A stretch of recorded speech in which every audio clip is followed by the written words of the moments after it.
বিশ্বকাপের ইতিহাসে খুব কম সময় এমন হয়েছে চিরপ্রতিদ্বন্দ্বী ব্রাজিল এবং আর্জেন্টিনা মুখোমুখি। ৯৬ বছরের বিশ্বকাপের ইতিহাসে মাত্র ৪ বার বিশ্বকাপের মঞ্চে মুখোমুখি হয়েছে লাতিন আমেরিকার দুই পরাশক্তি। এবারের বিশ্বকাপে সেমিফাইনালেই মুখোমুখি হয়ে যেতে পারে ব্রাজিল ও আর্জেন্টিনা।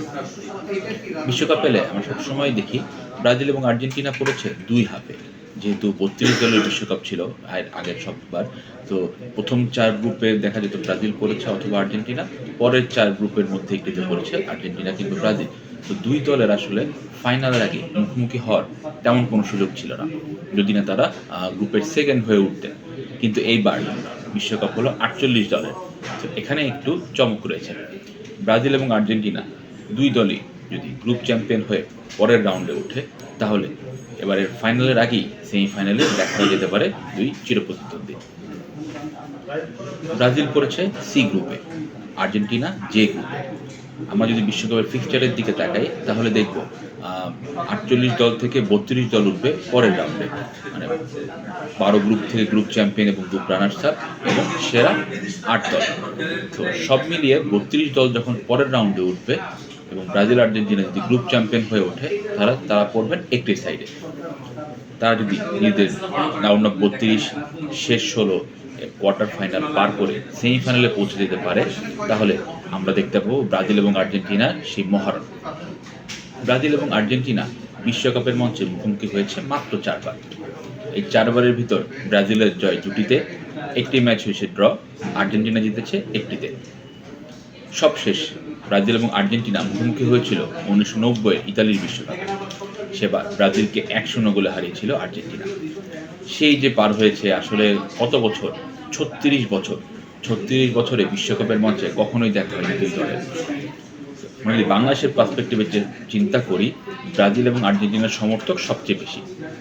গ্রামে গঞ্জে শহরে আপনি যেখানেই যান, বিশ্বকাপের এই মুহূর্তটা এলে আমরা সবাই দেখি ব্রাজিল এবং আর্জেন্টিনা জার্সিতে বিশাল মিছিল হচ্ছে, দলের সমর্থনে তাদের তর্ক বিতর্ক হচ্ছে, অনলাইনে বলেন অফলাইনে বলেন, বাজারে মাঠে ঘাটে সবখানেই একটাই আলোচনা, ব্রাজিল না আর্জেন্টিনা। তো এই দুই দল বিশ্বকাপের মঞ্চে যদি মুখোমুখি হয়, তাহলে আসলে বাংলাদেশের পরিস্থিতিটা কেমন হতে পারে। আমরা যদি ১৯৯০ সালের কথা ধরি, ১৯৯০ সালে আসলে বাংলাদেশে খুব বেশি টেলিভিশনের প্রচলন ছিল না। গুটি কয়েক মানুষের হাতে হয়তো টেলিভিশন ছিল, তারা হয়তো বেতারে কিংবা পরের দিন সংবাদপত্রে আসলে ম্যাচের ফলাফলটা জানতে পারতেন। তো ওই সময় আসলে ওরকম ক্রেজও ছিল না যে ব্রাজিল আর্জেন্টিনা নিয়ে একদম সামনাসামনি তর্ক বা সেরকম মিছিল বা সেরকম কথার লড়াই, খুব লিমিটেড আকারে আসলে আমাদের ফুটবলের পরিস্থিতি ছিল। কিন্তু এখন যেহেতু এই অনলাইনের যুগ, ফেসবুকের যুগ, ইউটিউবের যুগ, এখন আসলে ব্রাজিল আর্জেন্টিনার দ্বন্দ্বটা একদম তুঙ্গে। তো আমরা যদি ব্রাজিল আর্জেন্টিনা মুখোমুখিও না হয়, আমরা যদি ব্রাজিল এবং আর্জেন্টিনা যার যার ম্যাচের দিন দেখি, তাহলে আসলে জার্সি পরে দুই দলের সমর্থকরা সেখানে উপস্থিত থাকেন। এক দল হারলে আরেক দলের সমর্থকরা যেভাবে আসলে ট্রল করেন বা অনেক সময় দেখা যায় আক্রমণাত্মক মনোভাবে চলে যান, সেটা আসলে একটা লিমিট সবসময় থাকার চেষ্টা করে, কিন্তু সবসময় আসলে এটা থাকে না। তো এই ভয়টাই আসলে ব্রাজিল আর্জেন্টিনা ম্যাচকে নিয়ে। যদি বাংলাদেশে এরকম পরিস্থিতিতে যদি এবার সত্যি সত্যি ব্রাজিল এবং আর্জেন্টিনা সেমিফাইনালে মুখোমুখি হয়, তাহলে আসলে ব্যাপারটা কেমন হতে পারে। আমরা যদি গত ১৫-২০ দিনের কথাই ধরি, প্রতিদিনই আসলে সংবাদ মাধ্যমে আসছে যে ব্রাজিল এবং আর্জেন্টিনার সমর্থকরা র্যালি করছেন, মোটরসাইকেল র্যালি বলেন, মিছিল বলেন, তারা বিভিন্ন অনুষ্ঠান বলেন, তাদের দলের পক্ষে আসলে নানা কিছু করছেন। অনেক সময় দেখা যাচ্ছে যে আমরা কিছুদিন আগে যেটা দেখলাম, ব্রাজিলের সমর্থকরা মোটরসাইকেল দিয়ে র্যালি করছেন, আর্জেন্টিনার একজন সমর্থক তাদেরকে 7 আপ উপহার দিচ্ছেন। আমরা সবাই জানি ব্রাজিল আসলে ২০১৪ সালে জার্মানির কাছে ৭-১ গোলের সেই বেদনাদায়ক হারের সাক্ষী হয়েছিল। এরপর থেকে ব্রাজিল সমর্থকদের আসলে 7 আপ বলে খেপানো হয়, বিশেষ করে আর্জেন্টিনার সমর্থকরা এটা বেশি করে। তো এই খেপানো কিংবা খেলার বিষয়ক আলোচনাটা আসলে মাঝে মাঝে সংঘর্ষের রূপ নেয়। সেটা আমরা দেখতে পারি বিভিন্ন জায়গায়, ব্রাহ্মণবাড়িয়া বলেন, হবিগঞ্জ বলেন, এই দুই জায়গাতে আসলে বড় ধরনের সংঘর্ষের রূপ নিয়েছে ব্রাজিল এবং আর্জেন্টিনার সমর্থকদের এই তর্কটা। তো এই তর্কের ব্যাপারটা যদি ম্যাচে রূপান্তরিত হয়, যদি বাংলাদেশে সত্যি সত্যি আমরা দেখতে পারি যে ব্রাজিল এবং আর্জেন্টিনা বিশ্বকাপের মঞ্চে মুখোমুখি হয়েছে, সেদিন আসলে বাংলাদেশের পরিস্থিতি কেমন থাকতে পারে। আমরা যেটা ধারণা করছি, যদি ব্রাজিল এবং আর্জেন্টিনা সেমিফাইনালে মুখোমুখি হয়, সেমিফাইনাল বা যে কোনো ফরম্যাটে যে কোনো রাউন্ডে যদি ব্রাজিল এবং আর্জেন্টিনা মুখোমুখি হয়, সেদিন আসলে বাংলাদেশের পরিস্থিতি কেমন থাকতে পারে। আমরা সবাই জানি বাংলাদেশ আসলে মানুষ একটু অতি আবেগপ্রবণ। তারা বিশেষ করে ব্রাজিল এবং আর্জেন্টিনাকে নিয়ে তাদের আবেগটা আসলে অনেক বেশি। আমরা টিএসসি বলেন, বিভিন্ন পাড়া মহল্লাতে বলেন বা বিভিন্ন জায়গায় আসলে খেলা দেখানোর আয়োজন করা হবে।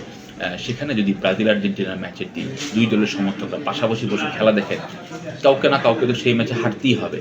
তো হারার পর ম্যাচ শেষ হওয়ার পর আসলে দিনের পরিস্থিতিটা কেমন হবে এটা আসলে খুব চিন্তার একটা বিষয়। যদি শেষ পর্যন্ত ব্রাজিল এবং আর্জেন্টিনা মুখোমুখি হয়েই যায়, খুব সম্ভবত ধারণা করা হচ্ছে ওইদিন আসলে সব জায়গায় ১৪৪ ধারা জারি করতে হবে। মানে ব্রাজিল এবং আর্জেন্টিনার সমর্থকরা যেন কোনোভাবেই একসাথে বসে খেলা দেখতে না পারেন। তাহলে দেশের বিভিন্ন জায়গা থেকে বড় ধরনের সংঘর্ষের খবর চলে আসতে পারে। এ তো গেল বাংলাদেশের পরিস্থিতি। আমি যদি বিশ্বকাপের ওইদিনের কথা চিন্তা করি, ব্রাজিল এবং আর্জেন্টিনা যদি বিশ্বকাপের মঞ্চে মুখোমুখি হয়, তাহলে গ্যালারির পরিস্থিতিটা কেমন থাকতে পারে? আমরা সবাই জানি ব্রাজিল এবং আর্জেন্টিনা আসলে কোপা আমেরিকা বলেন কিংবা ফ্রেন্ডলি ম্যাচেই বলেন, বেশ সময় তারা কোপা আমেরিকা তারা নিয়মিতই মুখোমুখি হন, বিশ্বকাপের বাছাই পর্বে আসলে মুখোমুখি হন। সেখানে আসলে আমরা দেখি ২ দলের মধ্যে সৌহার্দ্যপূর্ণ ব্যবহার থাকলেও দর্শকদের মধ্যে একটা বাড়তি উত্তেজনা কাজ করে। সেটা বাংলাদেশের দর্শকরাও যেরকম আসলে খুব আবেগপ্রবণ, এই ২ দলের দর্শকরাও আসলে বেশ আবেগপ্রবণ। তারা আসলে চিরপ্রতিদ্বন্দ্বীদের বিপক্ষে হারটা কোনোভাবেই মানতে পারেন না। এবং সেটা যদি বিশ্বকাপের মতো বিশ্বকাপের মতো মঞ্চে হয় এবং বিশ্বকাপের নকআউট পর্বে হয়, তাহলে তো আসলে কথাই নেই। কারণ হারলেই আপনি বিদায় নেবেন এবং এক দলের বিদায়ে এক দলের সমর্থকরা যে পরিমাণ আসলে ট্রল করেন বা যে পরিমাণ আসলে অন্যদের খোঁচা মারে, সেটা আসলে তাদের বিপক্ষে যদি হেরে যায়, তাহলে সেই খোঁচার পরিমাণটা আসলে অনেক বেশি হয়ে যাবে। তো সব মিলে ব্রাজিল আর্জেন্টিনা ম্যাচের দিকে আমরা আসলে ফুটবল নিয়ে যারা কাজ করি কিংবা খেলা নিয়ে যারা কাজ করি, তার জন্য এটা আসলে একটা বিশাল পাওয়া হবে যে ব্রাজিল এবং আর্জেন্টিনার মতো দল বিশ্বকাপের মঞ্চে মুখোমুখি। শেষ পর্যন্ত এটা হবে কিনা সেটার জন্য আসলে আমাদের তাকিয়ে থাকতে হবে তারা গ্রুপ পর্বে কেমন করবেন, এবং গ্রুপ পর্বে তারা চ্যাম্পিয়ন হলেই কেবলমাত্র সেমিফাইনালে দেখা হওয়ার সুযোগ রয়েছে। তাদের কেউ একজন যদি গ্রুপে সেকেন্ড হয়ে ওঠে, তারা আবার আসলে অন্য সাইডে চলে যাবে, যেদিকে আসলে জার্মানি কিংবা স্পেন বা ফ্রান্স তারা থাকবে। তো ব্রাজিল আর্জেন্টিনাকে মুখোমুখি হতে হলে তাদের আসলে গ্রুপ চ্যাম্পিয়ন হতেই হবে। গ্রুপের কথা যদি আমরা আসি, ব্রাজিলের গ্রুপে আছে আসলে মরক্কো, হাইতি ও স্কটল্যান্ড। কার্যত দৃষ্টিতে আসলে গ্রুপটাকে বেশ সহজেই মনে হয় যে ব্রাজিল আসলে গ্রুপ চ্যাম্পিয়ন হয়ে যাবে। কিন্তু মরক্কোর টিমটা কিন্তু দুর্দান্ত। বিশেষ করে আমরা যদি গত বিশ্বকাপের কথা চিন্তা করি, তারা আসলে প্রথম আফ্রিকান দল হিসাবে বিশ্বকাপে সেমিফাইনালে পৌঁছে গিয়েছিল, যা আসলে রেকর্ড। শুধু তাই নয়, এবারের আফকনে তারা কিন্তু ফাইনালে সেনেগালের কাছে হারলেও শেষ পর্যন্ত আফকন তাদেরকে চ্যাম্পিয়ন হিসেবে ঘোষণা করে। আমরা সবাই জানি মরক্কোর ডিফেন্স দুর্দান্ত। তাদের আশরাফ হাকিমি দলের সবচেয়ে বড় তারকা, তিনি আসলে ডিফেন্সটা সামলান। তো মরক্কোর সাথে ব্রাজিলের আক্রমণ ভাগ কীভাবে আসলে পেরে উঠবে, এটা আসলে দেখার বিষয়। এবং ম্যাচটা আসলে ব্রাজিলের প্রথম ম্যাচে পড়েছে মরক্কোর সাথে। ব্রাজিলের আমরা সবাই জানি যে নেইমার আসলে ইনজুর, তিনি আসলে খেলবেন কি খেলবেন না, ব্রাজিলের ফরমেশন আসলে কেমন হবে, এটা নিয়ে আসলে বেশ কিছু দ্বন্দ্বের মধ্যে আছে আনচেলত্তি। শেষ পর্যন্ত মরক্কোর সাথে ম্যাচে কোনো অঘটন ঘটবে কিনা, এই দুশ্চিন্তা আসলে ব্রাজিল ফ্যানদের উপর ভর করছে। আমরা যদি আর্জেন্টিনার দিকে থাকি, তাদের গ্রুপটা আসলে ব্রাজিলের মতোই বলা চলে সহজ। আলজেরিয়া, জর্ডান, মানে এদের সাথে আসলে আর্জেন্টিনা হারার কোনো কারণ নেই। কিন্তু তবু আমরা যদি গত বিশ্বকাপের কথা চিন্তা করি, সৌদি আরবের সাথে আসলে আর্জেন্টিনা হারার কোনোই কারণ ছিল না।